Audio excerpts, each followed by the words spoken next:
Well, China's government has formally accused an array of Western fashion brands of selling substandard children's clothing that pose potential health hazards. Among the companies it named are Swedish brand H&M, American sportswear maker Nike, and Spanish label Zara. Now, China's customs agency listed 81 batches of imported children's clothing products for quality and safety risks involving dresses and shorts, but also shoes, toys, toothbrushes, even baby bottles. Now, many were cited for harmful dyes or other substances. Interestingly, those brands, among others, have already been under intense pressure from Chinese consumer boycotts following their pledges not to use cotton from China's western Xinjiang-Province due to alleged human rights violations against the Uigher population living there. And Western brands are walking a thin line in the dispute. China is a major market for them. Consumption there expected to reach more than 10 trillion euros by 2030, that according to Morgan Stanley. But of course, the same firms face intense criticism back home if they continue to source from Xinjiang-Province. Now, for more on this, I'm joined by China analyst Clifford Coonan here in studio, and I'm joined by Anton Pieper. He is an analyst with the World Economy, Ecology and Development Institute in Berlin. Both of you, welcome. Clifford, I want to start with you. This issue that we've just been talking about with this listing by the customs agency, are we sure that's related to this larger spat about Xinjiang? I think we're pretty certain there's some connection. We're definitely seeing a pattern here. We've seen how Australia had restrictions put on some of its goods, such as its lobster and its wine and its barley, in a similar way by the customs officials. A similar spat there between the two countries. Exactly. Over this call, in their case, a call for investigation of the origins of COVID, but also because it's expressed concern over the situation, the human rights situation in Xinjiang province.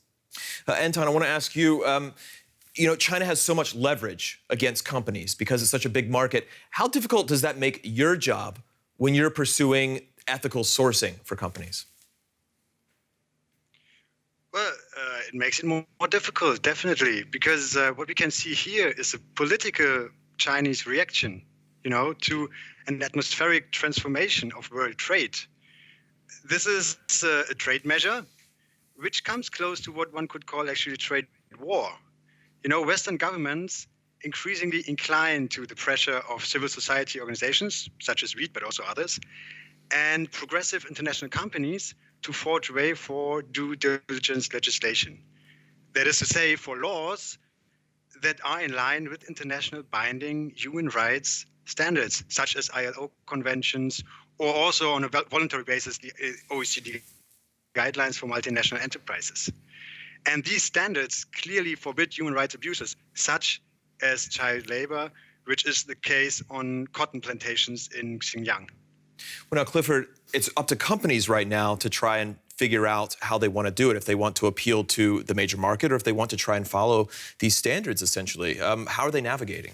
Well, it's a very difficult process for them to navigate that. Until now, a lot of people have kind of turned a blind eye to a lot of the things going on in China and just focused on the market. But now we're seeing that this has consequences.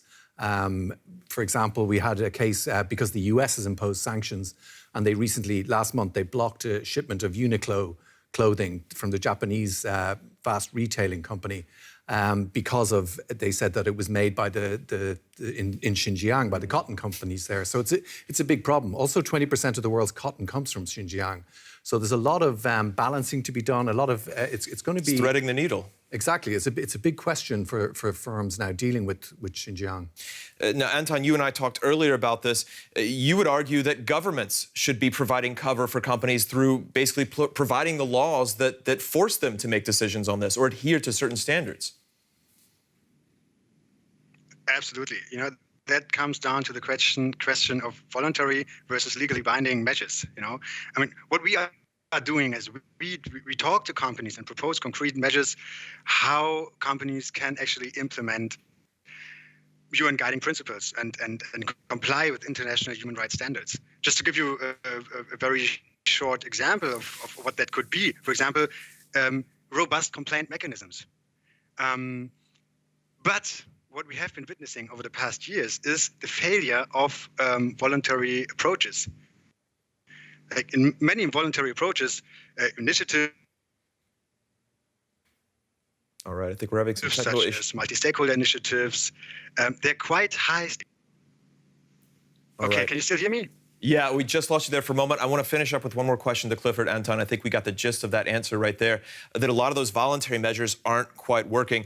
Staying with that, until there are laws in place, Clifford, you know, is the ball really in China's court here? Because I imagine there are plenty of Chinese consumers who do want some of these major brands. They want to wear Nike, they want to wear Adidas.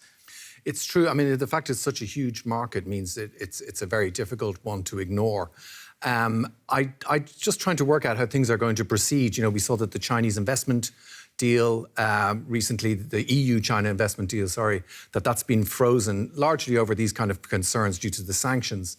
But China seems to be sticking to its guns on this, and it basically feels that it has the economic muscle to outweigh these political concerns in the West. So we're going to see quite some friction over the next few months, I'd say.